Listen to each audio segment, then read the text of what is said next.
In the long, amusing history of presidential press secretaries, we've seen some doozies. Sean Spicer arguing about inauguration crowd sizes. This was the largest audience to ever witness an inauguration, period.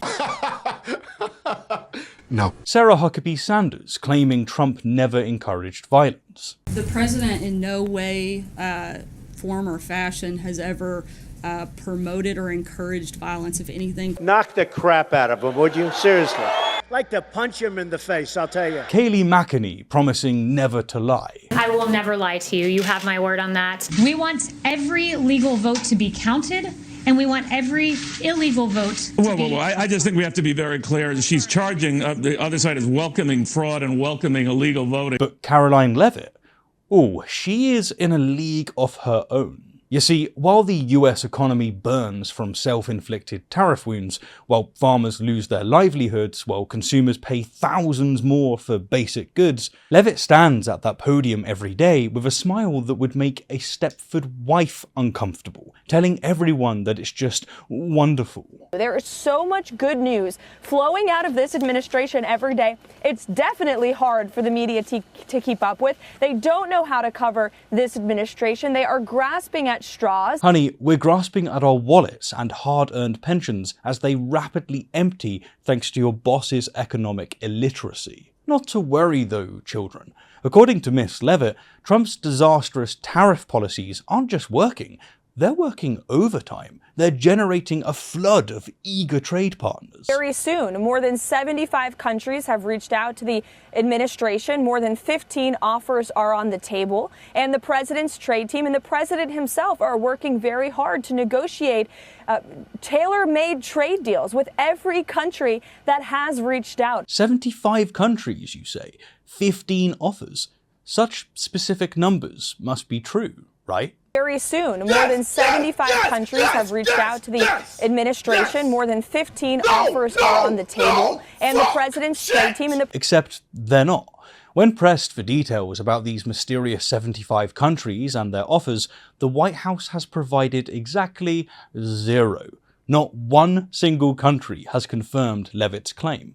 Not one. But hey, why let facts get in the way of a good propaganda session? Everything is fine, children. Meanwhile, in the real world, the one beyond the White House briefing room, American farmers are facing their worst crisis since the 1980s farm collapse. But don't worry. According to Leavitt, everything is fine. There is no fire. There's no good reason to be upset. It's just silly people unable to recognize how brilliant the dear leader is. In fact, this devastation is actually a sign of respect. The world is finally realizing that under this president, the United States of America is not going to be taken advantage of. Yeah.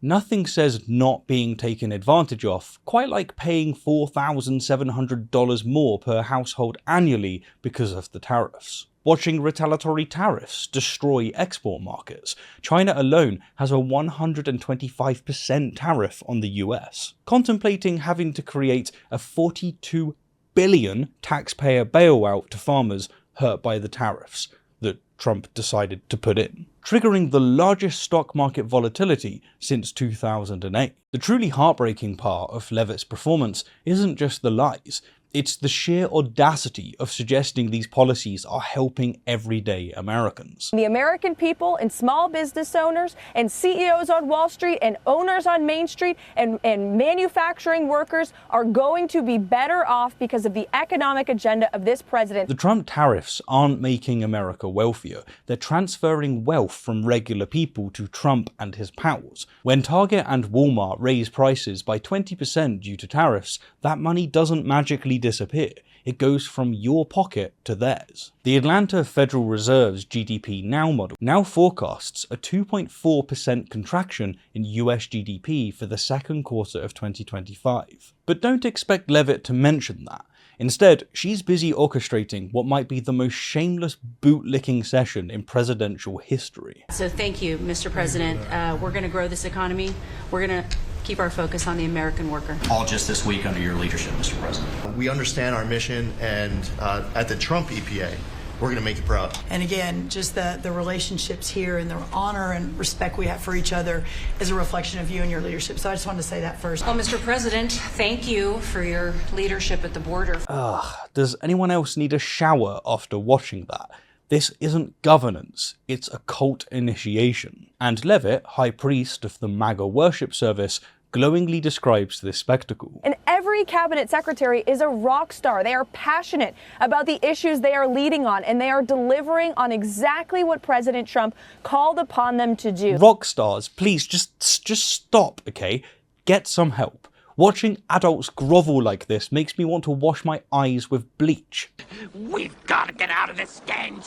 Let's look at what's actually happening while Leavitt is busy explaining how her fantasy economic boom is playing out. The Purchasing Managers Index falling to 47.8, indicating manufacturing contraction. Major retailers, including Lowe's and Best Buy, warning of price increases. Canada and Mexico implementing retaliatory tariffs affecting $200 billion in US exports. The automotive industry projecting 100,000 job losses due to increased steel and aluminium costs. But in Leavitt land, these aren't warning signs, they're just more evidence of America winning. And they know that they are indebted to us for the stability that we have provided in their own countries for decades. Stability? Is that what we're calling it now?